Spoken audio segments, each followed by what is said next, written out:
എടാ നാട്ടിനെ നേരാക്കുന്ന ആളല്ല നാട്ടാർ കണ്ടുപിടിച്ചോളൂ. അറുവരാക്കാൻ കാസർഗോഡിന് വണ്ടി കയറി കുറെ ഇങ്ങോട്ട് വരും. ചായൻ്റെത് MLA ആക്കണോ മന്ത്രി ആക്കണോ വിളിച്ച് കുറെ നാട്ടിനെ നന്നാക്കുന്ന ആളെ ഞങ്ങൾ കണ്ടിട്ടാ. MLA ആക്കണമെന്ന് പറഞ്ഞ പ്രാന്തനെ ഫസ്റ്റാ കാണുന്നേ. നീ എന്തിനാ തിരിച്ചിനെ? അൻകൂറിൽ കുറെ പ്രസംഗിച്ചിനെന്ന് പറഞ്ഞിട്ട് MLA മന്ത്രി ആവാന്നാ? എടാ MLA ആണെങ്കിൽ കുറച്ചെങ്കിലും ചേല് വേണോടാ, ചേല്. പ്രസംഗം പഠിക്കാൻ ഒരു ഉസ്താദിന്റെ അടുത്ത് പോയിനല്ലോ. ഇങ്ങനെയെങ്കിലും മന്ത്രിയാവൻ അമേരിക്കയിലെ ഒബാമിന്റെ അടുത്ത് പോയല്ലോടാ. ഓൻ്റെ വടക്കത്തെ ചായന്റെ ആശ സഹിക്കേണ്ടത് ഞങ്ങല്ലേ. ഈ സൂക്കേടിന് പറ്റിയ മരുന്ന് ഒന്നെ തോച്ചിട്ട് കൊട്ടെടുക്കണം. ഹംകിങ്ങളെ ഇനി എന്തെങ്കിലും മുണ്ടിങ്ങണ്ടല്ലോ മൂട്ടേക്ക് കുത്തു ഞാൻ. ഓരോരു ആളാക്കല് ജയിച്ചവർക്ക് പിന്നെ നാട്ടിലേക്ക് തിരിഞ്ഞു നോക്കിനടാ. എർപ്പേ MLA ആണെങ്കിൽ എന്തിനാ പ്രശ്നം?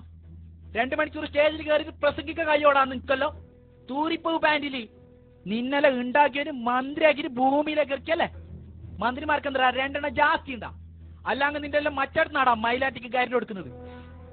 ഫിലിമിന്റെ ആളെ ചെയ്യലുണ്ടെങ്കിലേ ഓന് MLA ആക്കൂ. അന്നെങ്കിൽ സന്തോഷ് പണ്ഡിതിനെ കൂടെ MLA ആക്കടാ. ലാവും പോലും നടന്നിട്ടും ജാഥ പോയിട്ട് തന്നെടാ എല്ലാവരും MLA മന്ത്രി ആയത്. അല്ലാങ്ക നിങ്ങളെ പെരുക്ക് വന്നിട്ട് ആരടാ മന്ത്രി ആക്കിയത്? കട്ടുവന്നിട്ട് ബേറോണ്ടിട്ടാകുമ്പോ MLA എന്ന ആളോട് നിങ്ങൾക്ക് എന്തിനാരും പിഞ്ഞം ഇതിന്റെ കയ്യും കാലും പൊളിച്ചിട്ട് ചവിട്ടി കൂട്ടു ഞാൻ. ആ ബന്ധുവാക്കിയാ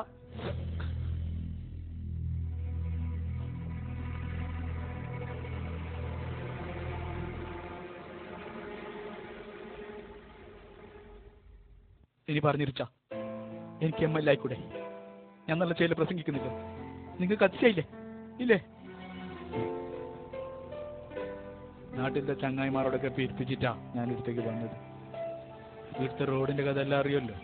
അതൊന്നും നമുക്ക് നേരാക്കണ്ടേ? എനിക്ക് കഴിയുന്നല്ല ഞാൻ ചെയ്യാം. നമ്മളെ നാട്ടുകാർക്ക് വേണ്ടിയിട്ട് കുറച്ച് കൊണ്ടൊന്നും നമ്മ ചെയ്യണ്ടേ?